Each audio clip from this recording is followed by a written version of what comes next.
Recording now. Okay, so my Scholar project was about suspension bridges.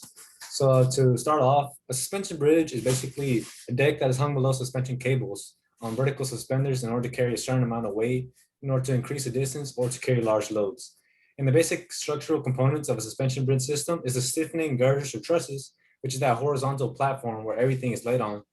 The main suspension cables, which carries the bridge and gives it a trademark as a suspension bridge, and the main towers, which the cables are hooked on, which also provide an architectural advantage as well as a structural advantage to the bridges, and then the anchorage for the cables, which is usually like the cliffs or like the distance span where the cables are hooked on, so they're not let loose and the bridge falls.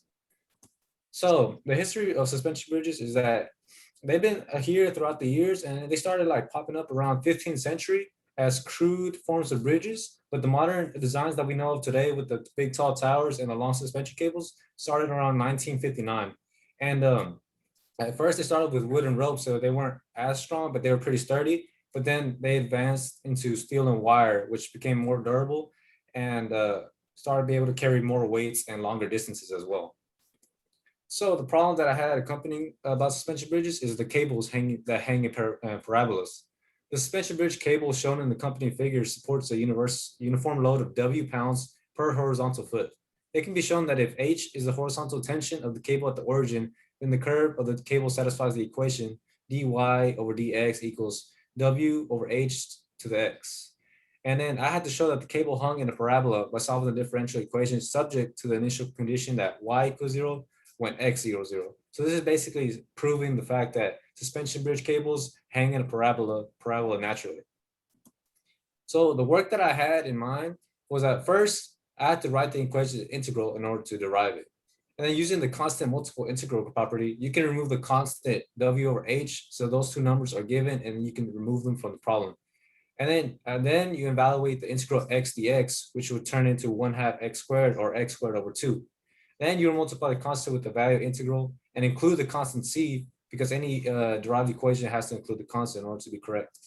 Now, whenever we make y equals 0 and x equals 0 in order to prove that the parabolas hang in a natural parabola U shape, we plugged in the numbers in, and anything multiplied by 0 or if 0 is divided by something equals 0. So then the 0 would equal the constant, which means that that y equals w x squared over 2h is the parabolic equation that proves that suspension cables hang in parabolas.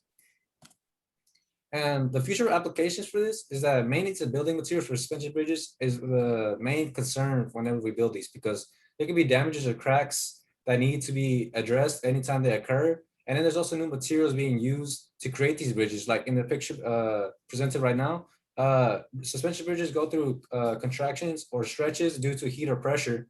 And whenever they compress or stretch, they can crack and damage, which could cause like technical failures in the bridge and it could cause long-term issues. So they're using more like polysynthetic materials to create these bridges in order to make them more flexible, light, and also more durable in order to face the elements and be able to carry more weight.